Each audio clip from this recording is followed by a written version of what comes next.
Hello दोस्तों, कैसे हो आप सब। आज की हमारी कहानी का शीर्षक है 10 करोड़ की बहू। सतीश और सुशीला अपने इकलौते बेटे नरेन की शादी के लिए बहुत समय से परेशान हैं। वजह है नरेन की माँ। नरेन के लिए रिश्ते तो बहुत आए, लेकिन नरेन की माँ की लंबी चौड़ी लिस्ट देख करके सभी लड़की वालों ने अपने कदम पीछे हटा लिए। अब आगे। हेलो। हाँ भाभी जी, कैसे हो आप? आपकी लड़की वालों से बात हो गई? वो कब आ रहे हैं हमारे घर पर? ठीक है, आप उनको बोल दीजिए आने के लिए। सुशीला, किसका फोन आया था? मैंने आपको बताया था ना, मेरी फ्रेंड से बात हुई है कि वो एक लड़की वाले से उसने बात की हमारे नरेन के लिए। वो कल ही अपनी लड़की को लेकर के हमारे घर आ रहे हैं। रिश्ते की बात को सुनकर नरेन थोड़ा खुश हुआ और अपनी माँ से बोला, माँ, कल लड़की वाले जो आ रहे हैं ना, आप उनसे प्लीज दहेज की बात मत करिएगा। वो मैं सब संभाल लूंगी नरेन, तुम जाओ अपना काम करो। सुशीला, नरेन ठीक ही कह रहा था। क्या ठीक कह रहा था? तुम्हारी दहेज की मांग के कारण पहले ही बहुत सारी लड़की वाले जो आए वो सब लौट गए हैं। आप इस मैटर में ना ही बोले तो ही अच्छा होगा। मैं मेरे बेटे का अच्छा बुरा जानती हूँ। अगले दिन सुबह ही लड़की वाले सुशीला के घर अपनी लड़की को लेकर के आ जाते हैं। नमस्कार बहन जी। नमस्कार बहन जी। नमस्ते आंटी जी। नमस्ते। कैसे हैं आप लोग? घर ढूंढने में कोई परेशानी तो नहीं हुई आप लोगों को? नहीं नहीं बहन जी, हमें कोई परेशानी नहीं हुई। कुछ चाय वाय लेंगे आप? क्या मंगाऊं आपके लिए? नहीं नहीं बहन जी, आप तकलीफ मत कीजिए। बहन जी, हम तो आ गए। अपने बेटे को भी बुला लीजिए तो वो हमारी लड़की को देख ले, उसे पसंद हो तो बात आगे बढ़ाए। हाँ हाँ, बुला लीजिए। इतनी भी क्या जल्दी है बहन जी, पहले हम तो मिल लें। हमारा क्या है बहन जी, लड़का लड़की आपस में एक दूसरे को पसंद कर ले तो बात आगे बढ़ाए। बहन जी, मेरी पसंद ही मेरे बेटे की पसंद है। मैं जहाँ कहूँगी वो वही शादी करेगा। बहन जी, इस जमाने में ऐसे बच्चे मिलना भी बहुत मुश्किल होता है। बहन जी, हमारी बेटी भी सर्वगुण संपन्न है। अच्छी बात है बहन जी। बहन जी, ये बताइए, आपने अपनी बेटी की शादी के लिए क्या क्या प्लानिंग करके रखा है? तैयारी? नरेन की माँ की बात सुनकर लड़की वाले थोड़ा शॉक में आ गए। बहन जी, तैयारी से आपका क्या मतलब है? लड़की की शादी की तैयारी तो उसके माता पिता उसके पैदा होते ही स्टार्ट कर देते हैं।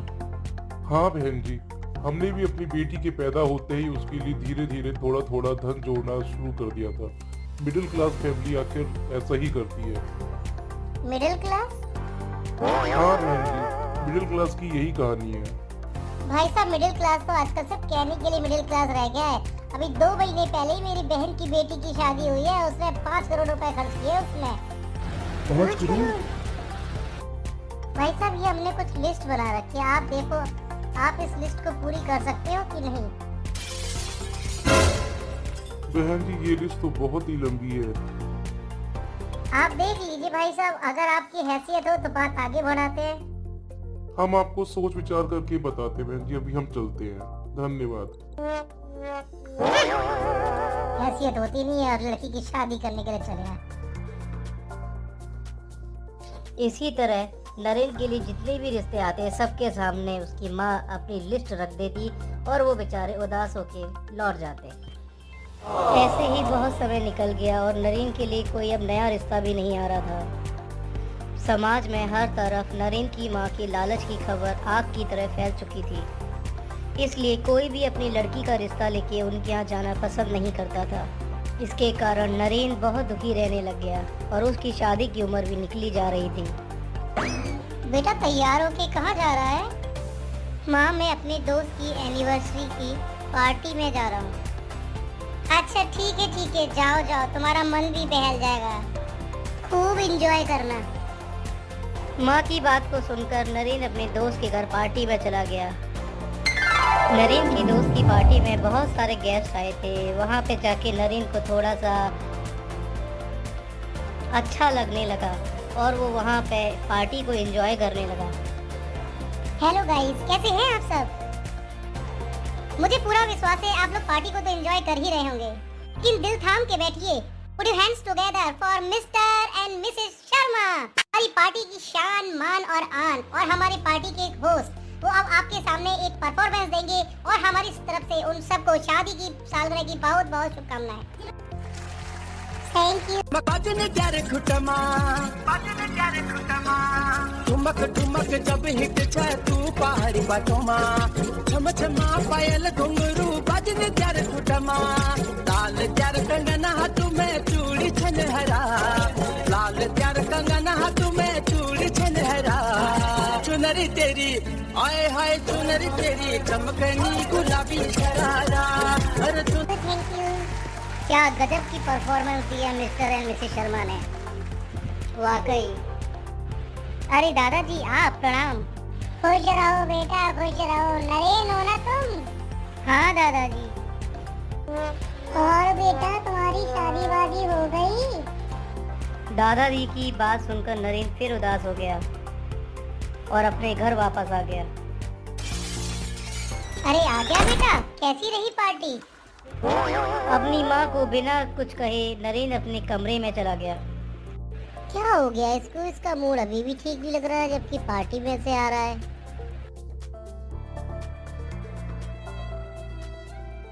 नरेन कमरे में आकर पार्टी के बारे में ही सोचने लगा। अरे ये किसका नंबर है? अरे ये किसका नंबर है? ये अननोन नंबर से किसका कॉल आया इस समय? मिला करके देखता हूँ। ट्रिंग ट्रिंग। हेलो, अभी आपका कॉल आया था। आप कौन? ये नरेन का नंबर है क्या? हाँ, आप कौन?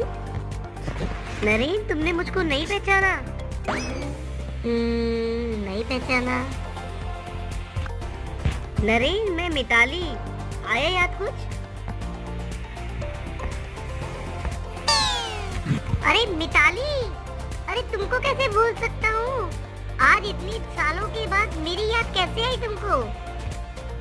अरे नरेन मैं तुम्हारे शहर में आई हूँ तो सोचा तुमसे भी मिल लूं। तुम मेरे शहर में आई हो? कब? और मुझे अब बता रही हो? कहाँ हो तुम अभी? अभी मैं गेस्ट हाउस में हूँ, तुम मुझे अपना घर का एड्रेस टेक्स्ट करो, मैं आती हूँ तुमसे मिलने। ओके, मैं अभी टेक्स्ट करता हूँ। मिताली की आने की खबर सुनकर नरेन बहुत खुश हुआ। नरेन बेसब्री से मिताली के आने का इंतजार करने लगा। नरेन, क्या हुआ बेटा? आज तुम बड़े खुश लग रहे हो। हाँ माँ हाँ, मैं आज बहुत खुश हूँ। वो तो दिख ही रहा बेटा तेरे चेहरे से, लेकिन वजह तो बता। माँ तुमको याद है जो मेरी कॉलेज में फ्रेंड थी मिताली, वो आज आने वाली है। वो हमारे शहर में आई है, उसका मेरे को फोन आया था, वो अभी आने वाली है। अच्छा माँ, उसके लिए कुछ बढ़िया सा नाश्ता बनाना। ठीक है बेटा। लगता है मिताली आ गई। मैं ठीक तो लग रहा हूँ? बड़ी देर कर दी मिताली तुमने आने में, मैं कब से तुम्हारा वेट कर रहा था। और मिताली तुमने तो अपने आप को बड़ा मेंटेन करके रखा हुआ है, आज भी तुम कॉलेज गोइंग गर्ल लगती हो। हो थैंक यू, तुम थोड़े मोटे हो गए हो। आओ अंदर आओ। आओ ना मिताली आओ। और बताओ मिताली, यहाँ कैसे आना हुआ तुम्हारा? नरेन, मैं यहाँ पर अपने ऑफिस के प्रोजेक्ट के लिए आई हूँ। मैं आज ही आई थी। कितने दिनों का प्रोजेक्ट है मिताली तुम्हारा? फिलहाल 15 दिनों का प्रोजेक्ट है मेरा। तो बस अब ये तय रहा मिताली कि तुम्हारा जब तक प्रोजेक्ट है तब तक तुम मेरे यहाँ मेरे घर पर ही रुकोगी। नरेन, तुम्हारे घर मैं कैसे रुक सकती हूँ? अच्छा नहीं लगेगा नरेन, आंटी क्या सोचेंगी? कोई कुछ नहीं सोचेगा, ये फाइनल है। तुम जब तक तुम्हारा प्रोजेक्ट है तुम यहीं रहोगी। आंटी जी नमस्ते। नमस्ते नमस्ते बेटा, और कैसे हो तुम? अच्छी हूँ मिताली, तुम थकी हुई होंगी, तुम फ्रेश हो लो, मैं नाश्ता बनाती हूँ। हाँ मम्मी। आओ मिताली आओ। माँ नाश्ता ले आओ, मिताली आ गई। और बताओ मिताली, कॉलेज के बाद तुमने फिर क्या किया? कॉलेज के बाद मैं अपने होम टाउन वापस आने के बाद मैंने कुछ समय तक तो बच्चों को ट्यूशन्स वगैरह, कुकिंग क्लासेस वगैरह की। फिर मैंने MBA किया, फिर मैंने जॉब के लिए ट्राई किया। तुमने एमबीए कौन से कॉलेज से किया? मैंने एमबीए आईआईएम से किया। अच्छा, मैंने भी किया है एमबीए। तो फिलहाल मैं अपनी कंप्यूटर की एजेंसी चलाता हूँ। अरे वाह, बहुत अच्छी बात है। तो अरे नरीन, उसे कुछ खाने भी दो या बात ही करते रहोगे? ओह सॉरी मिताली, तुम खाओ, मैंने तुम्हें बातों में लगा दिया। कोई बात नहीं नरीन, हम इतने सालों के बाद मिले हैं तो बातें करना तो बनता है। बहुत सारी बातें जो करनी है। पहले तुम दोनों खा लो, अच्छे से नाश्ता कर लो, फिर आराम से बैठ के बात करना। नरीन को मिताली के साथ खुश देखकर नरीन की माँ भी बहुत खुश हुई। ऐसे ही धीरे धीरे समय निकलता गया और मिताली के जाने का समय आ गया। नरीन, मैं कल वापस जाऊंगी, मेरा यहाँ पे काम हो गया। काम हो गया? मिताली, तुमने तो कहा था कि यह 15 दिनों का काम है। हाँ नरीन, तुम्हें मालूम है मुझे कितने दिन हो गए यहाँ पे? मुझे तो समय का पता ही नहीं चला मिताली तुम्हारे साथ। ठीक है नरीन, मैं अब चलती हूँ, फिर मिलते हैं। कुछ दिन और रुक जाती मिताली। हाँ मिताली, रुक जाती। नरीन भी तुम्हारे आने से खुश रहने लगा था, नहीं तो वो हमेशा उदास ही रहता था। आंटी जी, मेरा काम हो गया, मैं फिर आऊँगी। मिताली, मैं तुम्हें बस स्टैंड छोड़ा हूँ। हाँ नरीन, तुम इसे बस स्टैंड तक छोड़ के आओ, बस में बैठा के आना। अरे आंटी जी, इसकी कोई ज़रूरत नहीं है, मैं चली जाऊँगी। कोई बात नहीं बेटा, नरीन तुमको छोड़ कर आएगा। ठीक है। नरीन, एक बात पूछूं तुमसे? हाँ पूछो। तुमने अभी तक शादी क्यों नहीं की? मेरी छोड़ो, तुम बताओ, तुमने शादी क्यों नहीं की? मुझे तो शादी के बारे में सोचने की फुर्सत ही नहीं मिली। मेरा भी कुछ ऐसा ही है, मुझे भी कोई लड़की पसंद नहीं आई। अच्छा नरीन, तुम घर वापस जाओ, बस आएगी तो मैं चली जाऊंगी। नहीं, जब बस आ जाएगी मैं तुम्हें बैठा के जाऊंगा। बस मिताली, बस आ गई। बाय नरीन, फिर मिलते हैं। फोन करती रहना, फोन करना मत भूल जाना। हे बाबूजी, भगवान के नाम पे कछु दे दो। बाय मिताली। मिताली के जाने के बाद घंटों नरीन बस स्टैंड पर ही बैठा रहा और फिर अपने घर वापस आ गया। धीरे धीरे ऐसे ही समय निकलता रहा और मिताली से नरीन घंटों फोन पर बात करता और खुश हो जाता। अपने बेटे को मिताली से बात करते हुए देखकर नरीन की माँ को बहुत खुशी होती और उसके मन में विचार आया। नरीन? हाँ माँ, बहुत दिनों से मेरे मन में एक विचार आ रहा है, तुम कहो तो मैं बोलूं? हाँ माँ, बोलो ना।